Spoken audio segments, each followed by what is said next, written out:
Welcome back to yet another episode of Yash Dubbal's Book Club.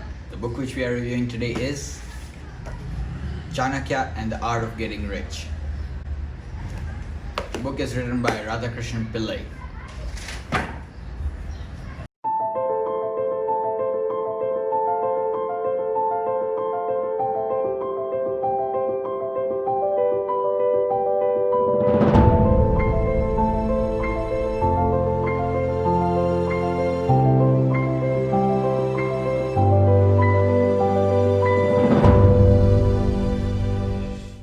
So the question is, who was Chanakya? Well, he was a son of a great teacher by the name Chanak. That is why he was called Chanakya. He is known for being a strategist, economist, diplomat, politician, a keen observer of human nature, and a sharp thinker. There is a very interesting story of him playing a major role in defeating Alexander the Great. The story is, Alexander the Great was on a march to conquer the world. Power in those times was displayed by might and military. The young, dynamic and charismatic leader that Alexander was, he believed that he could conquer the whole world using better weapons and a motivated army. However, reaching the borders of India, Alexander had to battle a totally different power, Chanakya's intellect. Battles are not fought in the battlefield, but in the minds of leaders and strategists. The great Alexander's empire could not extend to India, where Chanakya stood guiding his king on matters of kingdom and war. Not only this, knowing that wars can continue for generations, Chanakya devised a plan to neutralize the Greek threat once and for all. He arranged Chandragupta's marriage to the daughter of Seleucus, the general of Alexander's army, thus cementing an alliance. Chanakya is very well known for his ARTHSHASTRA, which means Scripture of Wealth. Chanakya's ARTHSHASTRA was written in 4th century BC, and this particular book looks into some aspects of it. So the first chapter talks about Anvikshiki. Anvikshiki is the science of decision making, or establishing oneself into the right direction of thinking. Anvikshiki is also the first chapter of the ARTHSHASTRA written by Chanakya himself. In the second chapter, the author talks about thinking your way to prosperity. The author says, if you want to be rich, think like a rich person. Develop the habits of the wealthy people. Soon you will find yourself in the company of rich, and one day you will be rich. However, in the following paragraph, he also notes that I'm not just telling you that to imagine and visualize is the process of becoming rich, and one day you will be rich.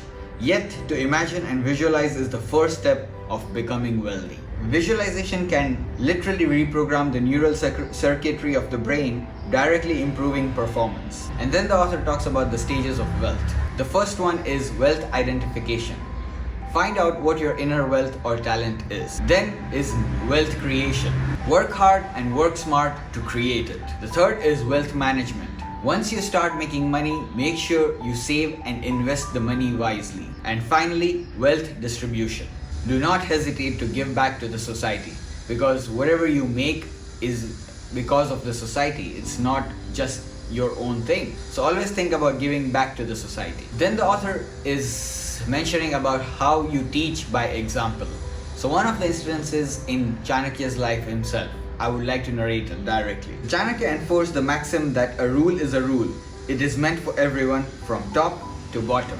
An example is that when Chanakya formulated some rules, he ensured that if a mistake was committed and a rule was flouted, the penalties were different for the common man, the king and the ministers. The common man would get 1 unit of punishment for a mistake.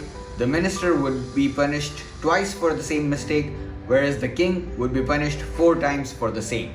So if someone wanted to meet Chanakya in private, he would be very happy to meet and discuss his issues out. However, he would do that outside his work hours. Once a wealthy businessman wanted to meet him, so as usual he invited him to his place after working hours, usually post sunset. So the wealthy businessman reached before time, and Chanakya was still working on his official work at home, of course. And since it was nearing sunset, he lit a lamp and And after a while, when his work was done, he invited the businessman, and it was quite dark by then. So then there was a second lamp, he lit that as well, while dimming the first lamp. So the businessman was confused. Why did he do that? To that, Chanakya said that this lamp, the second one, is my own, and this is our own time which we are doing. The first lamp has been given to me by the king through the money which I'm employed for. So this is used for that purpose, whereas this is used for my personal purposes. This is the level of due diligence he had. And lastly, there is something very nice I found which I thought I should narrate it as well, and I'll call it after that. The key question one should not neglect: what is the philosophy of wealth? Wealth should free us from worldly challenges. Instead, most of the time, wealth and money get us more and more entangled in them. Very few and rare people in this world actually think about the philosophy of being rich. Why is money really required? What exactly is wealth? What does it mean to have the power of money? To understand this, we need to go beyond the numbers that make us rich. We need to understand that beyond comforts, money is supposed to give us dignity. With that money, we should be able to give dignity to others too. Money comes with its responsibilities. You have to manage the various things you have: a home, a family, a company, an institution, a country.